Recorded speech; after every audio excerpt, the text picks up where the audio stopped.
Okay, perfect. So, navigating the weekends and how to stay on track. Obviously, it's not going to be because you lack discipline.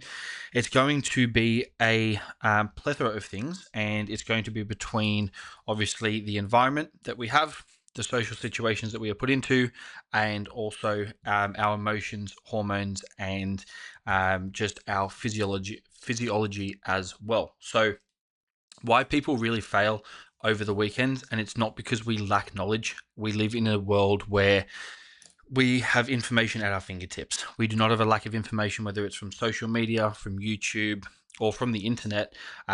We have a bit more of an environment and an application problem. And what that means is most people fail because their environment, their emotions, habits, and social pressure overpower intention in the moment. And it's all as well as to head into the weekend with the intention that you are going to stay on track. And, even if the social pressure is there, you'll be able to say no.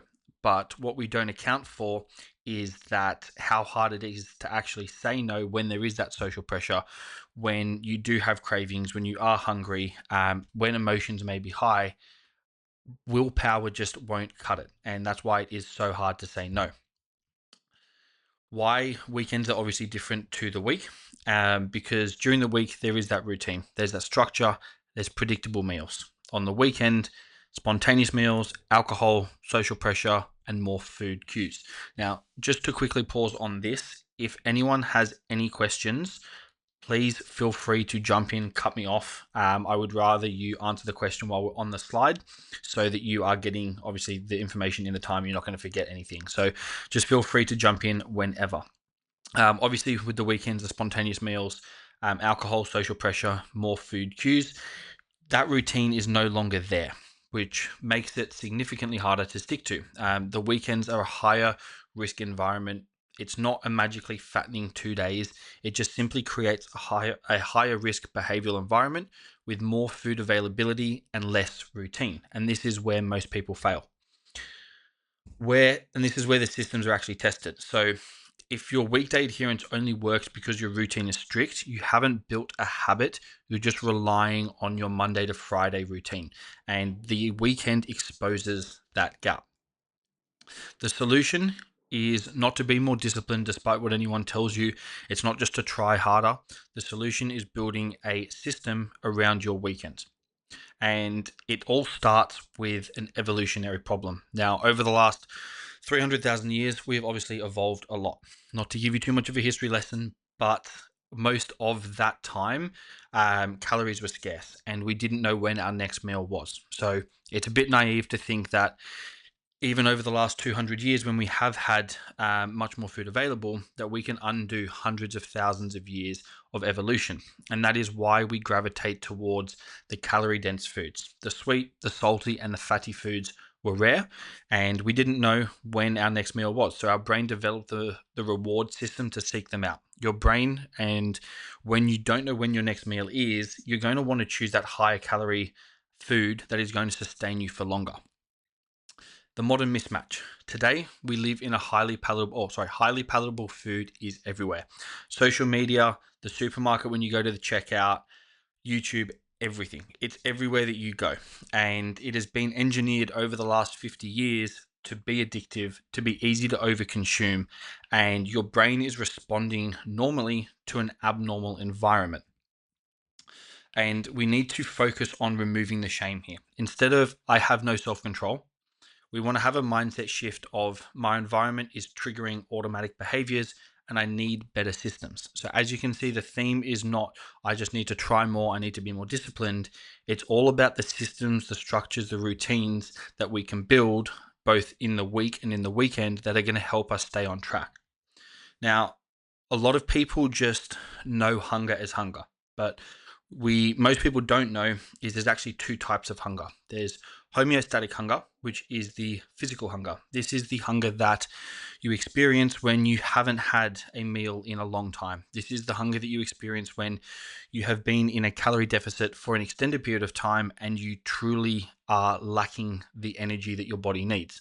This is just a deprivation of energy, and signals include it's more gradual hunger. It's not sudden.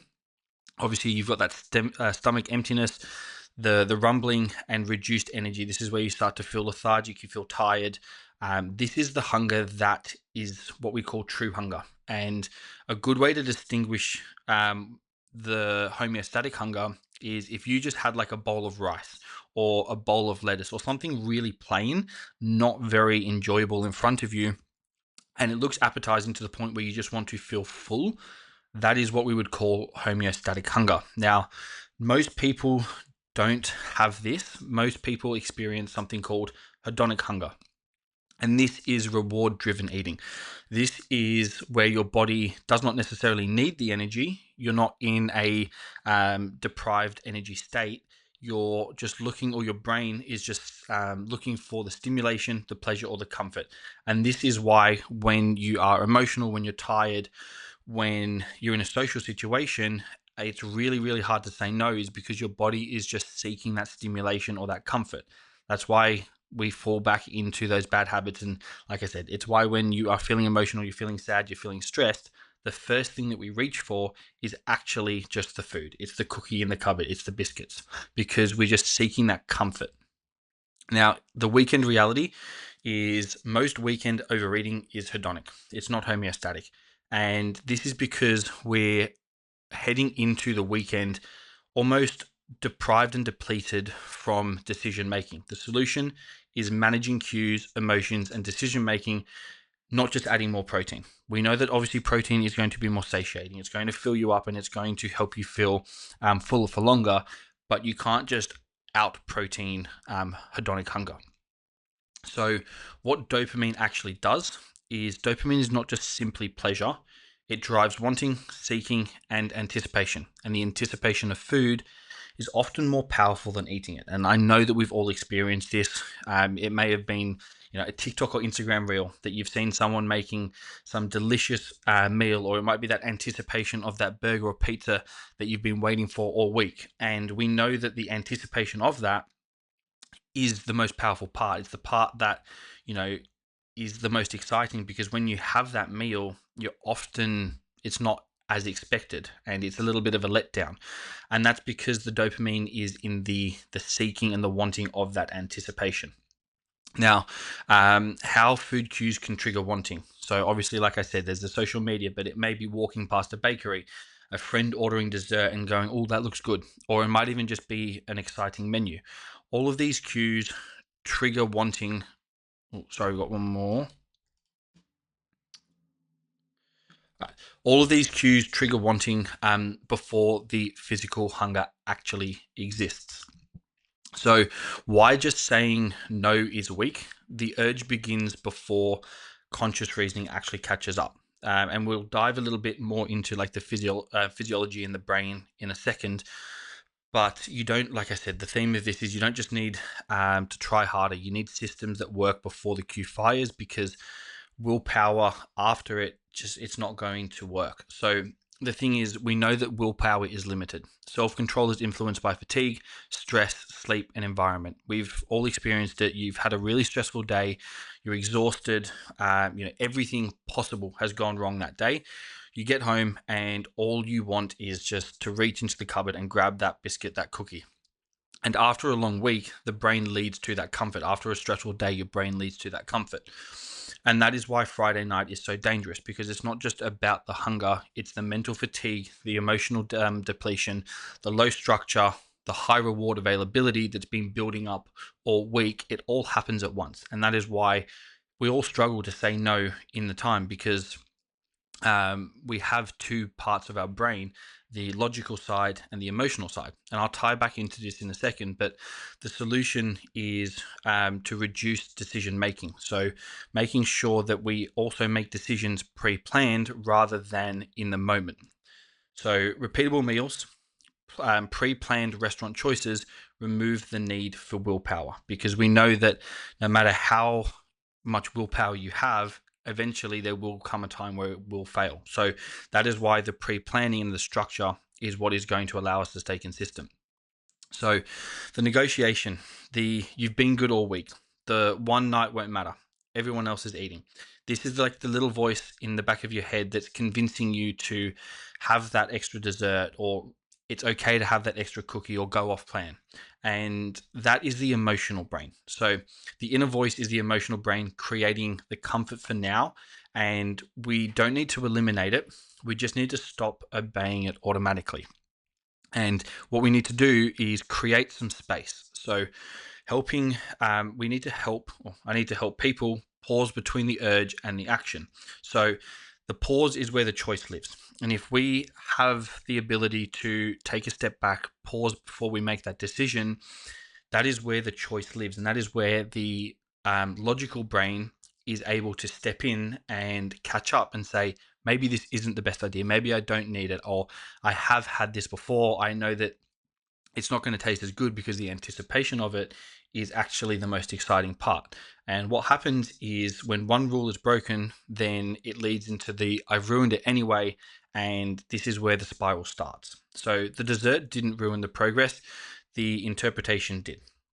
And research shows that a rigid dietary restraint increases vulnerability to overeating. So if we restrain ourselves during the week, we are much more likely to have like a more at-risk what the hell spiral on the weekends. Now, restraining doesn't necessarily mean that we are just it means we're restricting our food, not sticking to our calorie target. So what I mean by that is if you consistently undereat or if you consistently force yourself to say no, it creates that restriction. And that is when the what the hell spiral happens on the weekend, when there is that food availability, there is that social pressure, there is that environment. So I'm just going to take a quick sip. All right. So the research shows, been through that. So the correct response that we want to have here is that every meal is independent, and understanding that one bad choice doesn't have to lead to a spiral. So if we have one imperfect choice, it doesn't need to become an imperfect weekend. If we have one off-plan meal, as long as we get back on track that very next meal, our momentum isn't going to be lost. We're not going to have ruined any progress by any means. It's actually a psychological reactance. And when you feel restricted, you want the restriction or you want that restricted thing more. When you constantly tell yourself no pizza, no chocolate, no alcohol, it works for a short term and then it backfires. And we've all been there where you've been so good all week, you've really stuck to everything, and it might have been really challenging. And that's where that you feel like you're restricting yourself. And then there is that food availability.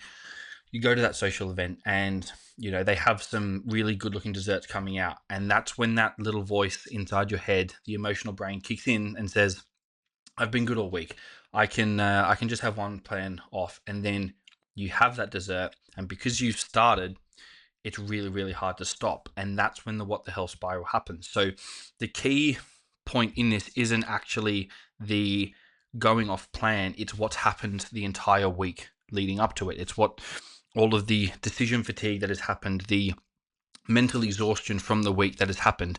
And if we can focus on that rather than the actual act of going off plan, it's going to be a lot easier to stay on plan and have more flexibility. And then obviously we're going to be able to stay more consistent. So flexible dieting is obviously what we all aim for, and that is why we put your favorite meals in there. It's why we're constantly changing your nutrition to have more enjoyable foods and foods that you want to eat, because then we don't feel restricted. And even if it's once a day, a couple times a week, where you do have that flexibility, that is going to stop that restricted feeling leading to those weekend blowouts. Now, flexible dieting does just not mean eat whatever. It does not mean have a croissant for breakfast every single day. But what it does mean is allowing to plan those inclusions, have controlled portions, but most importantly, have no guilt around those actions and an immediate return back to routine. Now, if I could highlight one thing in this whole presentation, it is getting back and returning to routine. And little side note, like the most consistent or the best transformations I've ever seen, the most consistent clients I've ever seen, they're not the ones who try the hardest, they're not the ones who put in the most effort. The people who consistently achieve, the best progress and best results are the ones who are able to have these inclusions, go off plan, but then get back on track the very next meal. They may miss a workout, but the very next day they're back on track. They may miss a meal, or they may have a bad night, but the very next day, very next meal, they are back on track. And this is something that you can't teach, sorry, this is something that you can teach, but it is the number one skill, attribute, whatever you want to call it, that is going to lead to lots of amounts of progress. Now, the thing about motivation is we know that it is unreliable. Motivation comes up, it dips, and if we consistently rely on motivation, it changes when you're tired, it changes when you're hungry, and especially when you're surrounded by food. And this is when the environment wins. Now, some environmental cues that we can focus on, or we should be aware of, is when food is visible, we are more likely to eat more. When there's larger portions, we're more likely to eat more. When there's alcohol present, we're going to have poor inhibition. When there's social pressure, we want more conformity. So we know that, we've all been there when you've had that massive meal brought out to you at a restaurant, and you can't not finish it because it's there. So this is where having these environmental structures is really important. So how we actually want to coach environmental design and how we want to apply it is things like, if you've got a social event where you know that you plan to eat, eating before arriving, ordering first, sitting away from share plates. So if you know that you were going to eat, making sure that you have had some food before is going to obviously stop you arriving hungry. And if you order first, if you know what you want before you get to the restaurant and you've scouted the menu, when people start to, toss up decisions, and you're able to stick to a plan, and you're less likely to fall into the temptation of those other meals that may not be the best towards your goals. And if you know that there's food on the table and you're someone that really struggles to say no to having shared plates, then positioning yourself in a spot where you're away from those shared plates is just creating an environmental design. So why you say yes is, humans are social, and we just want to please people, and we don't want to seem rude, we don't want to seem boring, or we don't want to seem difficult.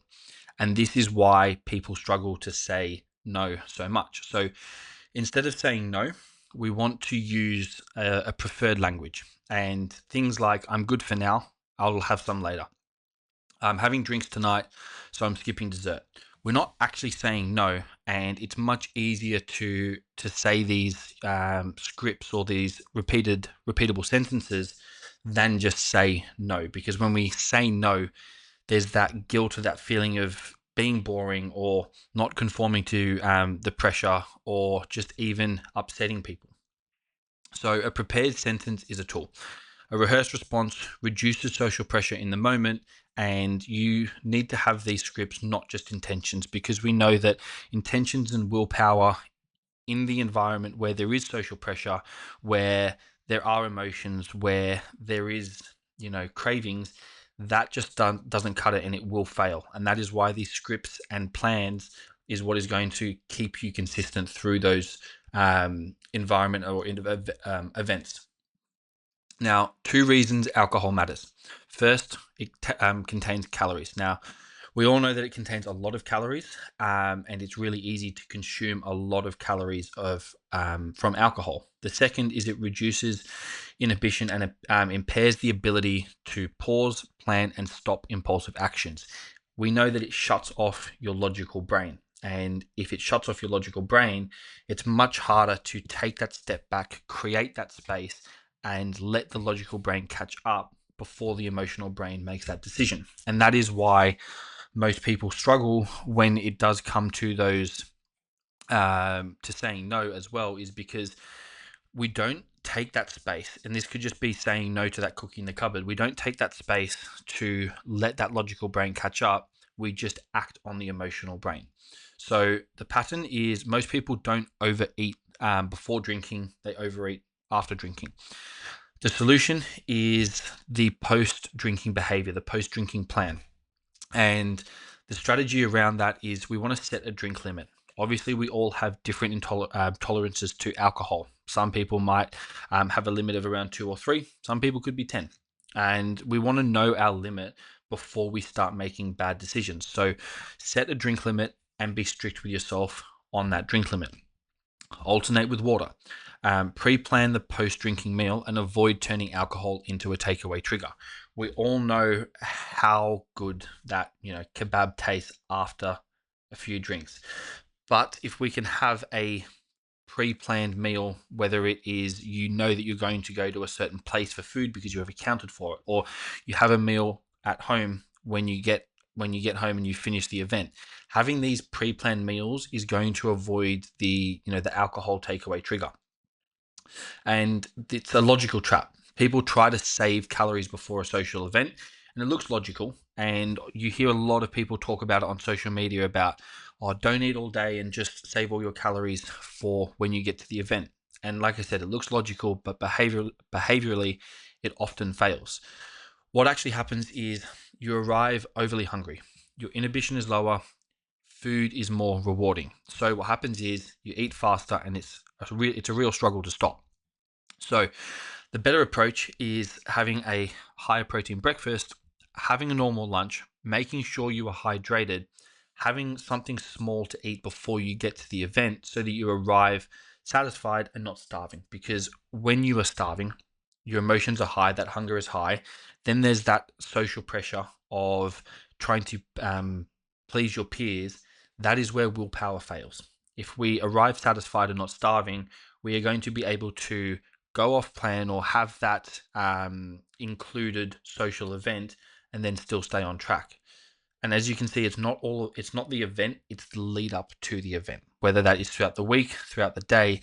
If we focus on the lead up, that is where we will have the most success.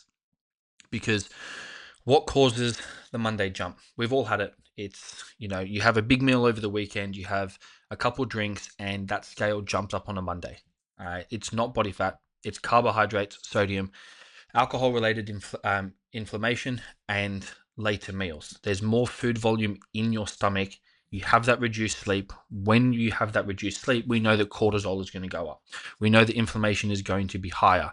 And then that Monday jump, that 1 kilo is not fat, because we know that to gain a kilo of fat, you have to eat 7,700 calories above your maintenance. Now, let's just say that you have, a maintenance of 2,500. That's almost pretty much 10,000 calories. And unless you're planning to do a 10,000 calorie challenge in a day, you will not be gaining 1 kilo of fat the following day. The Monday jumps are going to be from the water, the glycogen, the sodium, that food volume, that inflammation that is just holding around from the alcohol. And that is why we see the scale jump up. Yes, Holly.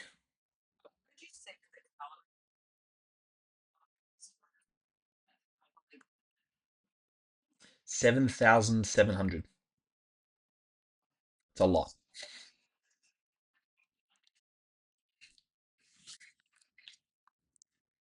Mhm.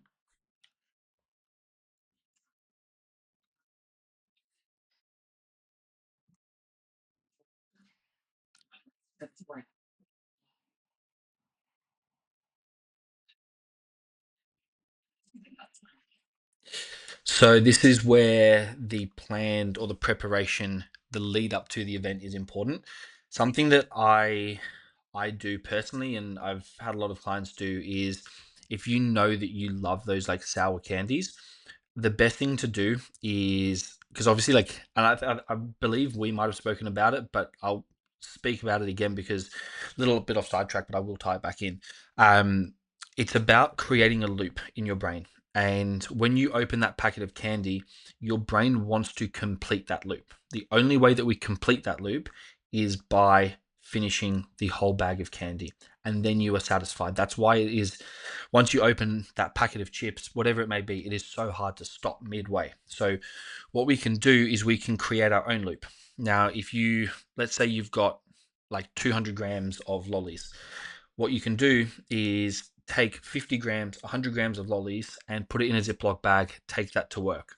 Now, when you open that bag, you've created your own loop with opening that packet, but you have a set quantity that you can eat the whole packet of, complete that loop, but still stay on track. Does that does that help?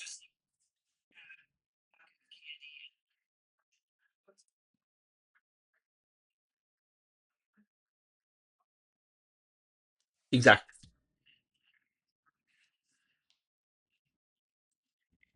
Exactly. It's the planned inclusions. And you don't just have to do it with candy. Like you can do it with a little bit of candy. You can have like some biscuits, some fruit, and you can create what I call a snack plate. If you have the option on those night shifts to get like a plate, this works really, really well. Is if you portion out your candy and a few other things and you create that plate, you've now created like a, think of it like a charcuterie board, or if you want to get fancy, but you've now created that loop with that snack plate. And by completing that snack plate, you've closed that loop, and that completes the dopamine track, and it satiates you a lot more, and it fills that craving that you've been wanting. Does that, yeah, does that make sense? Awesome. So, um, the going back to the Monday weight, the lesson here is we don't want to emotionally react or get attached to that Monday weight, because this is why we look at weekly averages, because you're going to have those spikes. But as long as the weekly average shows that downward trend, that's when we know we are making progress. And one number does not define progress. We also know that fat loss is not linear. So there may be weeks where you do have a slight increase. There may be weeks where you plateau, and there's obviously going to be weeks where you drop. As long as the weekly average over an extended period of time, we are seeing a downward trend, we know that we are on track. So some frameworks that you can all take away for tonight, tomorrow, for the weekend. The rule of two. So at a social event, choose two. There's alcohol, dessert, entrees, mains, shared snacks. What that looks like in practice is, if you're having a dinner out, that could look like a main and dessert. You're just having two. It could be a main and a drink, or it could be an entree and a main. If you're going out for breakfast, it could be, some breakfast and a matcha or a coffee or something like that. The point is intentional choice and not restriction. The framework two is the bookends method. So controlling the meals around the social event, making sure that we are getting our protein in early. We're having a high protein breakfast, high protein lunch, and then we're having a small snack before we head out to dinner, and then that dinner is the social meal. The important thing here is that we are back on track the very next meal, because when you go off plan, it's not really a failure unless you continue going down that spiral. If you get back on track, you haven't lost momentum, you haven't lost any progress. Framework three is the next meal rule. After any off plan meal, the next meal returns to normal. And this is the most important thing. We want to make sure that there is no fasting, no punishment for cardio, and we're not waiting again till Monday. If that little voice inside your head goes, "Oh, I'll just restart again Monday," this is where you start to lose that battle. So making sure that you're setting some standards for yourself post meal is the most important thing. The next meal rule in practice is, I can have an imperfect meal and still stay in control. This builds long-term resilience and long-term progression. So what happens is the if then plans. Instead of hoping to make a good decision, you decide in advance. What that looks like is, if dessert is ordered, I will share one. If I drink alcohol, I will alternate with water. And if we have those if then plans, it's going to be easier to stay on track, and it's going to be easier to say no to any other options that may come up. And why they work is they reduce reliance on the in the moment willpower. And research shows that planning outperforms intentions. So, a big thing that I want to focus on is the old identity versus the new identity. Now, this obviously might sound a little bit like woo woo, but it does work, and we all have been through it, where we might have that negative self talk of, "I always blow out," or "I have no self control," and these identities become self fulfilling. What we want to focus on is creating that new identity, and everyone's new identity will be different, but we all have that goal version of ourselves, that new identity that we want to work towards. And if we can know what that is and understand what actions that they make, that version of ourselves make, we can then start to take those actions early, and then we will obviously become that new identity. So I am someone who can enjoy food and return to routine. Every successful return to routine is an identity win, putting you one step closer to that new version of you. The shift is we stop trying for willpower and we start building a new identity. Who am I becoming is more powerful than why do I keep falling off track? So it's not a discipline test, and the weekend is all about behavior design. And that is where the problem lies. Because if we can pause before acting and plan before emotion, that will take over. So once again, if we can pause and create that space before we make that decision, we will let that logical brain catch up, and that will allow us to stop the emotion taking over. So like I talked about before, the people that make the most progress are skilled at recovery. The most successful transformations aren't perfect. They are just really skilled at getting back on track. And this looks like including enjoyable foods without guilt and then returning to routine immediately. It's not about saying no all the time because that's not realistic. It's about being able to say yes, but then get back on track the next meal. Now, the final message is long term fat loss is not built by avoiding life. It is built by learning how to live your life without abandoning yourself every single week.